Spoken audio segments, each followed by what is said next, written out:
For example, agents pulled up in 4 unmarked cars to a bus stop in Pasadena.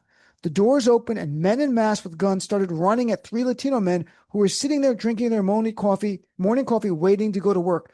This is the America that Justice Kavanaugh and the Supreme Court said is okay. So just want to say that was the exact fact pattern talked about in the underlying case. And Kavanaugh saying it's okay. The court is saying that's okay. Masked men coming out of a car with no badges, with guns, going, get them. And this is America. They're turning a blind eye to this. This is willful ignorance on the court. They know. They can turn on the TV. They can read the Times and the Post. They know what's going on, and they're pretending it's not going on. This is far bigger. You noted earlier that I'm not political. I'm a law enforcement guy. Yes, it's all true. This is much bigger than politics for all of us. You mentioned possible reform of the court. Look, we should all accept that on any given term or election of the court, you're going to have conservative decisions and justices, and you're going to have moderates, and that's life on the court. This is not what's happening, though. What's happening here is not a conservative decision.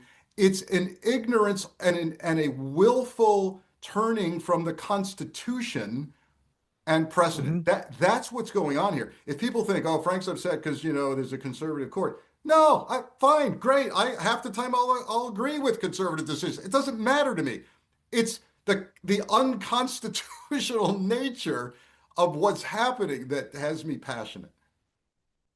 So when the FBI, where you used to work, sees a decision like this, does it impact the training going forward of agents about what grounds are to stop people?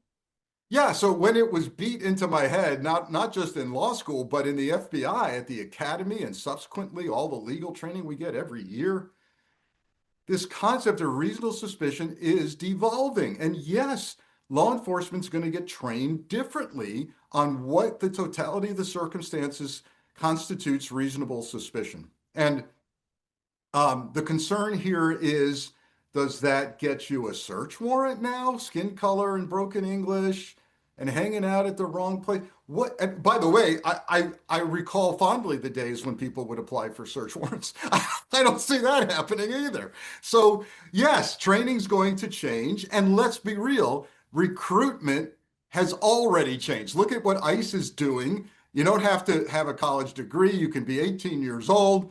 And you get 8 weeks of training. The FBI recently, according to NBC News reports, said similarly, we're going to waive the college degree if you have prior law enforcement experience. You know what this is about. This is about hiring people who really can't work the complex cases and aren't going to raise their hand if they're told to do something else unconstitutional.